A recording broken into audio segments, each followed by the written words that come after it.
মিনতি, মাত্র 1 মাস হয়েছে আমাদের বিয়ে হয়েছে। এই অল্প দিনেই সংসারের সমস্ত কাজ তুমি নিজের হাতে কেমন সুন্দর গুছিয়ে নিয়েছো। আমার তো ভাবতেই অবাক লাগে। কি করব বলো? তাছাড়া বিয়ের আগে তো জলটা ভরেও খেতাম না, সব তো মাই করে দিত। এখন তো উপায় নেই, সব তো নিজেকেই করতে হবে। তাছাড়া তোমার মাও তো আমাকে একটু সাহায্য করে না। আহা, রাগ করছো কেন? মায়ের তো বয়স হয়েছে। তাছাড়া মা তো অনেকদিন সংসারে খেটেছে। এখন তুমি এসেছো, তুমি নয় একটু করছো, এতে আর রাগ করার কি আছে? না গো, আমি রাগ করিনি। তবে ভেবেছিলাম তোমার মা একটু নরম মনের মানুষ, তারপর এসে দেখলাম পুরো উল্টো। ওনার মনটা বড্ড শক্ত। আচ্ছা, এখন সেসব কথা ছাড়ো। শীতকাল পড়তে চললো, ভাবছি বোনেদেরকে ডেকে নি, সবাই মিলে একবার পিকনিক করলে কেমন হয়? ডাকো, তোমার বোন তুমি ডাকবে, এখানে আমি তো কেউ বলার নয়। তবে হ্যাঁ, বোনেরা এলে আসবে, আমার কোনো অসুবিধা নেই। পিকনিক তো আমি বিয়ের আগেও করতাম, আমাদের আত্মীয় স্বজনরা সবাই মিলে। তবে সবাই হাতে হাতে কাজ করতো। তাহলে আর কি, আজই চিঠি লিখে বোনেদের চলে আসতে বলে দিই। তাড়াতাড়ি তাহলে সবাই মিলে একদিন পিকনিকের আয়োজন করা যাবে। ইস, আমারও ইচ্ছা করছে মা বাবা দাদা দিদি সবার সাথেই পিকনিক করি। যাই হোক, এখন তো আর সেটা সম্ভব নয়। বৌমা, এই সকাল সকাল এত গল্প করলে বাকি কাজগুলো কখন করবে? তোমার তো উঠোন ঝাড় দেওয়া হয়ে গেছে। তাহলে আর কি, 2 কাপ চা করে নিয়ে এসো। গরম গরম আমি আর আমার ছেলে খাবো।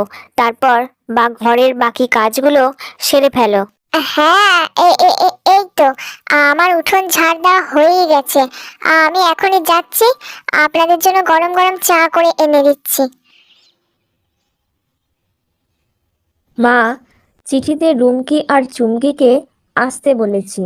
প্রতি বছর তো আমাদের পিকনিক হয় আর ওরা আসে। এবছর মিনতিও দেখুক আমাদের পিকনিকে কেমন মজা হয়।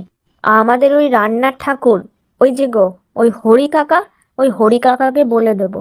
ব্যাস, এতগুলো লোকের রান্না হয়ে যাবে আর আমরা সবাই পিকনিকে খুব মজা করব। এসব আবার কি কথা? মিনতি থাকতে হারু কেন রান্না করবে? মিনতি এবাড়ির বউ, সবাইকে রান্না করে খাওয়ানো ওর দায়িত্ব। তাই পিকনিকেও ওই রান্না করবে।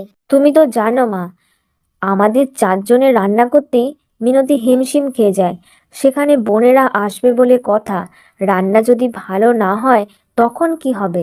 শোন, একটু যত্ন নিয়ে রান্না করলেই রান্না দিব্যি ভালো হবে। তোর আজকাল মিনতির প্রতি দরদ উতলে উঠছে দেখছি। ওসব হবে না। আমি যখন বলে দিয়েছি রান্না মিনতিই করবে, তো মিনতিই করবে।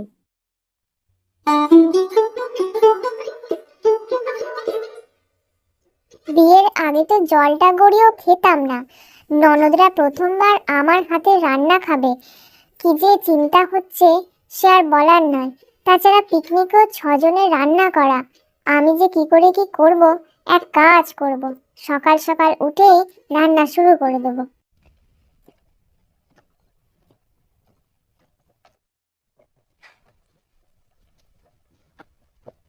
যাই বলিস রুমকি, আমার যে কি আনন্দ হচ্ছে। এই বাপের বাড়ি এলে কোনো কাজই করতে হয় না।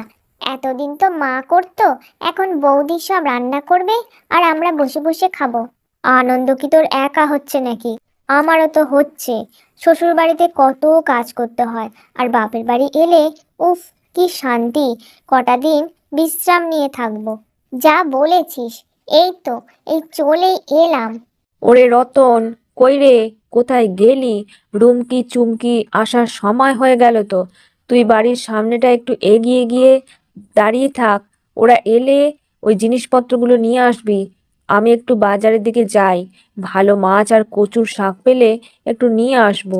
বাবা, মনে আছে তো? রুমকি কিন্তু মাছের মাথা দিয়ে বাঁধাকপির ঘন্ট খেতে খুব ভালোবাসে। রুমকির জন্য একটা বাঁধাকপি নিয়ে আসবে। যাই, আমি সামনেটায় এগিয়ে যাই। হ্যাঁ হ্যাঁ, মনে আছে। বাজার থেকে সব ভালো ভালো জিনিসই আনবো, যা আমার মেয়েরা খেতে ভালোবাসে। বৌমা তো আছে, রান্না বান্না করে দেবে, অসুবিধা তো কিছু নেই। আরে আরে আরে, তোরা চলে এসেছিস? আমি তো তোদেরকে পাকা রাস্তার ধারে আনতেই যাচ্ছিলাম। থাক দাদা, বিয়ে করে তুই তো পাল্টে গেছিস। আগে তো আমার শ্বশুর বাড়ি থেকেই আমাকে আনতে যেতিস, এখন তো চিঠি লিখে আসতে বললি, চলে এলাম। ভাগ্যিস আমাদের দুই বোনের একই গ্রামে বিয়ে হয়েছিল, তাই একসাথে আসতে পারলাম। না হলে যে কি হতো। দাদা তো আর দাদাও নেই। কত পাল্টে গেছিস রে তুই। রুমকি আর চুমকি, তোদের দুজনকে একটা কথা বলি, তোদের দাদা কোথাও পাল্টায়নি। আমি যাচ্ছিলামই আনতে, তবে হ্যাঁ, তোদের শ্বশুর বাড়ি থেকে হয়তো আনতে যেতে পারিনি ঠিকই, কিন্তু পিকনিকের কথা কিন্তু ভুলিনি, আর সেই জন্যই তোদেরকে ডেকে পাঠিয়েছি। কাল পিকনিকে মিনতিকে দিয়ে যে অতগুলো রান্না করাবে বলছো, তা ও ওই ছোট মেয়ে অতগুলো রান্না কি একবারে করতে পারবে? আমার তো বড় চিন্তা হচ্ছে। অত দামি মাছ মাংস সবই তো আনা হবে, তারপর যদি নষ্ট হয় তখন কি হবে বলো তো গিন্নি? কেন কেন নষ্ট কেন হতে যাবে? বলি বাড়ির বউ সবাইকে রান্না বান্না করে খাওয়াবে, এটাই তো আসল কথা। এখানে আবার নষ্ট হবার কি আছে? আমি তো বলেই দিয়েছি, মিনতি বাড়ির সব কাজ সেরে তারপর রান্না করতে যাবে। জানি না বাবা, তুমি যা ভালো বোঝো তাই করো। তোমার ওপর দিয়ে কথা বলার ক্ষমতা তো আমার নেই, তা যা ঠিক মনে হবে তাই করো। আমি আর আমার দুই মেয়ে কিন্তু আগে ভাগেই পলাশডাঙ্গার মাঠে চলে যাব। পলাশডাঙ্গার মাঠেই তো পিকনিকটা আমাদের হয়। ব্যাস, আমরা আগে গিয়ে ওখানে বসে থাকবো।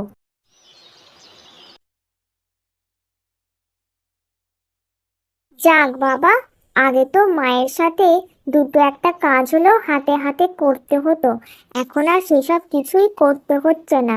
বৌদি সংসারের সব কাজ একা হাতেই সামলাচ্ছে। তবে আমাদের বৌদির মনটা কিন্তু ভালো বলতে হবে।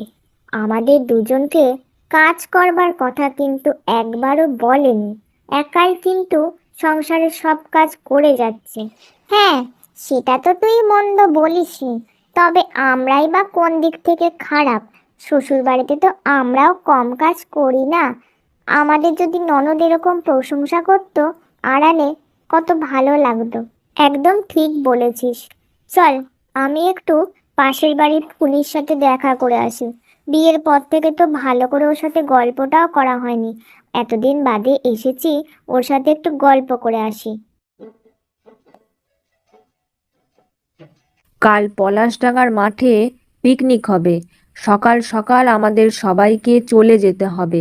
তা রান্নার কি কি আয়োজন হবে সবাই মিলে এখনই ঠিক করে নেওয়া যাক। ভাত আর খাসির মাংস। কবজি ডুবিয়ে খাসির মাংস না খেলে পিকনিক তো পিকনিকই মনে হবে না। আর কার কি কি মতামত আছে? শুধু খাসির মাংস হলে তো হবে না। আমার মতে মাছের মাথা দিয়ে মুগ ডাল না হলে ভাত তো মাখাই যাবে না। তাই মাছের মাথা দিয়ে মুগ ডাল, খাসির মাংস, আলু পোস্ত আর ভাত। বারে, মিষ্টি না হলে আবার পিকনিক হলো নাকি? গরম গরম নলেন গুড়ের রসগোল্লা আর পাঁপড় আর চাটনি, তবে না জমবে। তা এতগুলো রান্না মিনতি সকাল সকাল করতে পারবে কিনা সেটাও তো ভাবার বিষয়। তুমি কিন্তু ব্যাপারটা নিয়ে আরেকবার চিন্তা করো গিন্নি। আমার কথার তো নড়চড় হয় না জানো। ব্যাস, কালকে রান্না মিনতিই করবে। কিন্তু রান্নায় যদি এতটুকু খুঁত হয়েছে, তো আমি কিন্তু কথা শোনাতে ছেড়ে দেব না, এ আমি বলে দিলাম। আচ্ছা আচ্ছা, ঠিক আছে, এই তোমার কথায় শিরোধার্য। তা আমার ছোট মেয়ে কোথায়? ছোট মেয়েকে তো দেখছি না। এই তো আমি এসে গেছি। তা আর যাই হোক বা না হোক, সবার শেষে মিঠাপাতি পান কিন্তু আমার একটা লাগবে। হ্যাঁ রে মা, আনবো। যা যা সবাই বললে আমি কাল সকালেই সব বাজার করে এনে দেব। ব্যাস, কালকে রান্নাটা ভালোই ভালোই হলেই হলো। মা, মিনতি বলছিল সকাল সকাল পলাশডাঙ্গার মাঠে কাল পৌঁছে যাবে, কারণ সমস্ত কিছু কেটে মশলা বেটে রান্না করতে ওর একটু সময় লাগবে। ও যদি সকাল সকাল চলে যায়, তাহলে ঘরের কাজটা করবে কে শুনি? হ্যাঁ, ঘরের যে এঁটো বাসনগুলো পড়ে থাকবে পুকুর পাড়ে নিয়ে গিয়ে সব মেজে ঘর পরিষ্কার করে উঠোন ঝাড় দিয়ে তারপরে ও পলাশডাঙ্গার মাঠে যাবে। সেটা ওকে আজকেই বলে দিবি।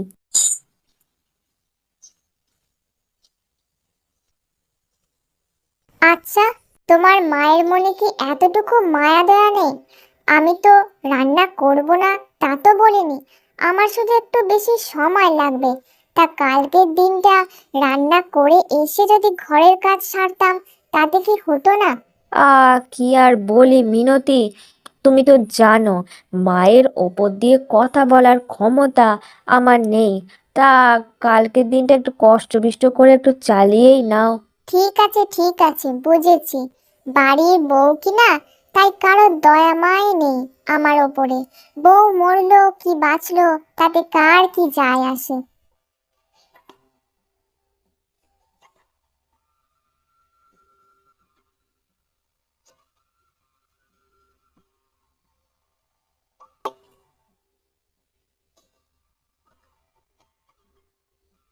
ইস, ঘরের কাজ সেরে উঠতে কত বেলা হয়ে গেল। এখন পলাশডাঙ্গার মাঠে পৌঁছে সব রান্না বান্না করে জোগাড় করা, কখন যে কি করব আমার তো কিছুই মাথায় ঢুকছে না। হে ভগবান, রক্ষে করো ঠাকুর, রক্ষে করো। যাই বলো মা, শেষ মুহূর্তের খেলাটা কিন্তু তুমি ভালোই খেললে।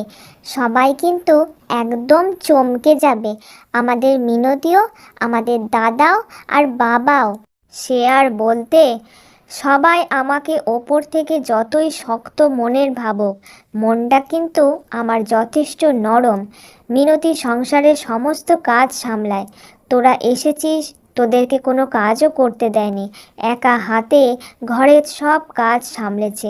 তাই আজকে আমি আর তোরা দুই বোন মিলে পিকনিকের সব রান্না সেরে ফেললাম।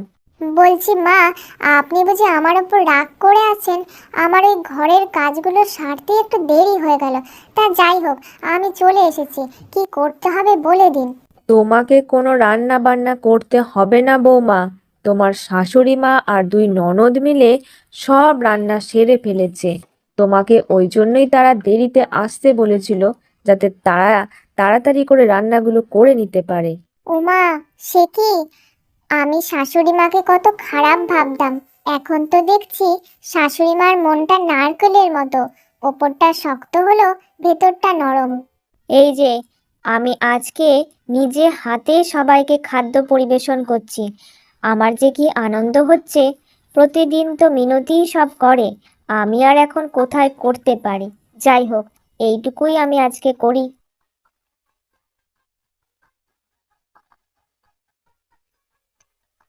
এইভাবে তারা সবাই পিকনিকে খুব আনন্দ করে, আর তারা সবাই বুঝতে পারে যে তাদের পরিবারের সকলেই খুব ভালো।